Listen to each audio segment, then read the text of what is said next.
betul, Pak. jalan juga Jembatan banyak juga pada rusak, Pak. Nggak membahayakan bisa para dilewatin. pengendara. Aduh, jangan sampai salah ngomong gue nih. Bahaya soalnya. Oke, siap Bapak Ibu. Terima kasih atas masukan dan laporannya. Kami akan evaluasi dan siap membenahi apabila itu benar terjadi dan adanya. Darman begitu kejam dan licik. Rakyat kecil yang mengadukan masalah infrastruktur diabaikan bahkan berulang-ulang kali dengan kejahatan dan kelicikan. Darman bangga dan terus mengambil keuntungan dari setiap infrastruktur yang seharusnya menjadi tanggung jawabnya. Dengan mudahnya aku tadi bisa kibulin warga. Warganya juga belawan amat. Percaya banget sama gue.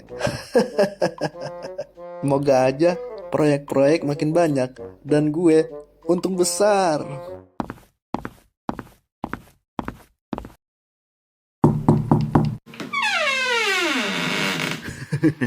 Pagi Pak, mau izin masuk?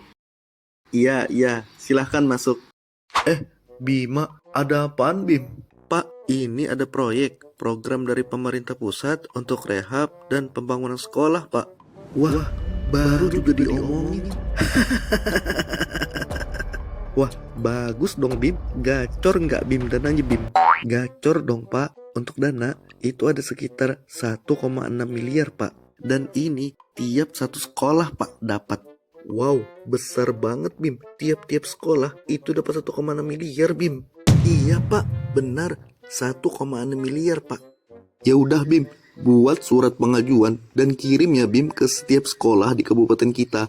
Isi suratnya tentang penawaran rehab dan pembangunan sekolah Bim.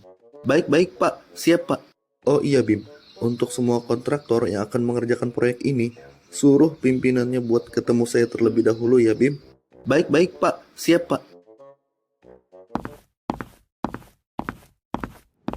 Bima dengan semangat mengantar dan membagikan surat proyek ke setiap sekolah. Dan dia menawarkan kepada beberapa kontraktor yang untuk mau mengerjakan proyek tersebut. Bima adalah pegawai yang jujur dan rajin. Namun kejujuran di mata Darman adalah penghalang baginya.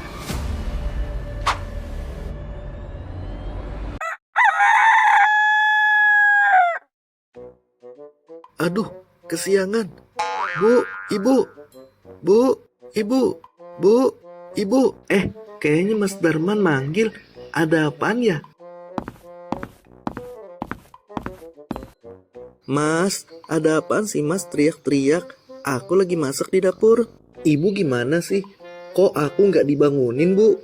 Ya kan jam segini biasanya Mas masih tidur. Makanya nggak Ibu bangunin. Ini mau minum dulu nggak Mas? Nggak Bu, nanti aja Bu. Aku mau siap-siap ke kantor. Tapi ini mau berak dulu Bu.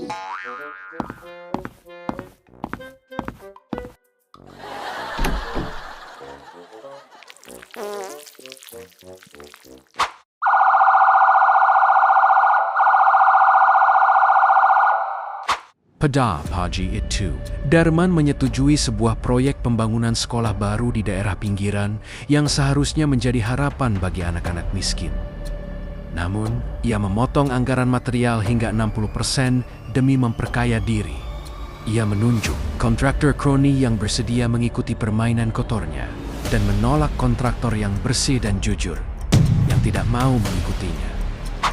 Pak, ini ada satu proposal yang masuk Pak. Iya, proposal dari mana Bim? Dari sekolah di daerah pinggiran kabupaten kita Pak. Oh, iya. Mereka mengajukan pembangunan dan rehab sekolah Pak. Oh, iya. Terus ada lagi nggak Bim dari pihak yang lain mengajukan? Untuk sementara masih belum Pak, cuman satu ini aja. Oh, gitu. Ya udah, untuk kontraktor dan material seperti biasa ya Bim, biar saya yang urus. Bima bingung dengan Darman selaku pimpinan di kantornya karena selalu memakai jasa dari kontraktor yang menurutnya abal-abal.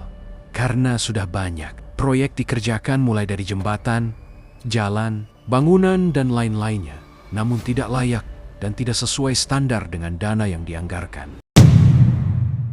Pak, saya ada sedikit masukan.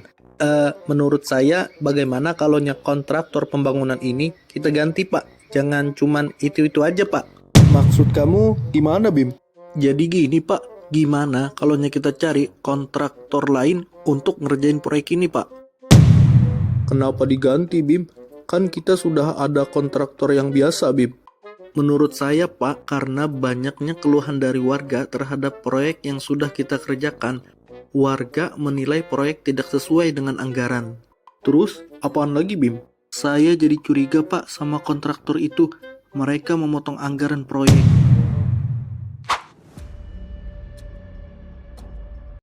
Darman mulai resah. Dia khawatir semua perbuatannya diketahui oleh Bima. Namun di dalam keresahan itu, Darman mulai mempunyai akal busuk terhadap Bima. Apakah yang akan dilakukan Darman terhadap Bima? Ikuti kisah selanjutnya. Saya jadi curiga, Pak, sama kontraktor itu. Mereka memotong anggaran proyek.